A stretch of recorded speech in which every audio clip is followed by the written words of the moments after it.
PB, এটা হচ্ছে point value. কি পয়েন্ট ভ্যালু? প্রথমে আমরা দেখবো কি ডিপি। ডিপি দেখেন, ডিপি সিরিয়াল, এটা হচ্ছে ডিসকাউন্ট প্রাইস, সবাই একটু ফলো করেন। এমআরপি হচ্ছে কাস্টমার প্রাইস, এসবি হচ্ছে সেল ভ্যালু, পিবি হচ্ছে পয়েন্ট ভ্যালু। এটা কি বুঝতে পেরেছি? তাহলে প্রত্যেকটা প্রোডাক্টের সাথে কি আছে? পয়েন্ট আছে, পিবি আছে, মানে পিবি মানে পয়েন্ট আছে, পিবি হচ্ছে পয়েন্ট ভ্যালু প্রত্যেকটা প্রোডাক্টের সাথে।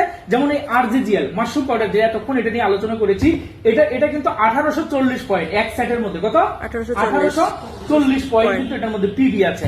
এবং দেখেন এই যে আমি লেমন টির কথা বলবো, এটাতেও কিন্তু পিবি আছে। কোকোজি যেটা আছে, এটাতেও কিন্তু 525 পিবি আছে।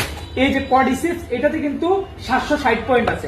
এটাতে কিন্তু লাইফম্যান, এটা 390 পয়েন্ট আছে। জ্ঞানজি সোপ, ভাইরাল সোপ বলা যায়, খুবই অসাধারণ একটি প্রোডাক্ট, এটাতে কিন্তু 65 পয়েন্ট আছে। এগুলো নিম বাতিং বার এবং এলোভেরা বাতিং বার, এই দুটাতে কিন্তু 35 করে পয়েন্ট আছে। এই পয়েন্টগুলো আপনার অ্যাকাউন্টে জমা হবে।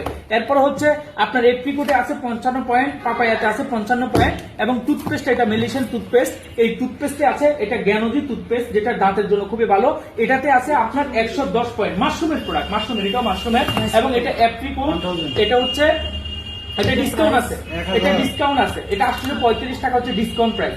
এবং এটা দাঁতের যেই কোনো সমস্যা, আপনার হচ্ছে দাঁতের রক্ত পড়া, মুখের দুর্গন্ধ, দাঁতের ব্যথা, হাজার হাজার টাকা খরচ করে মানুষ দাঁতের জন্য।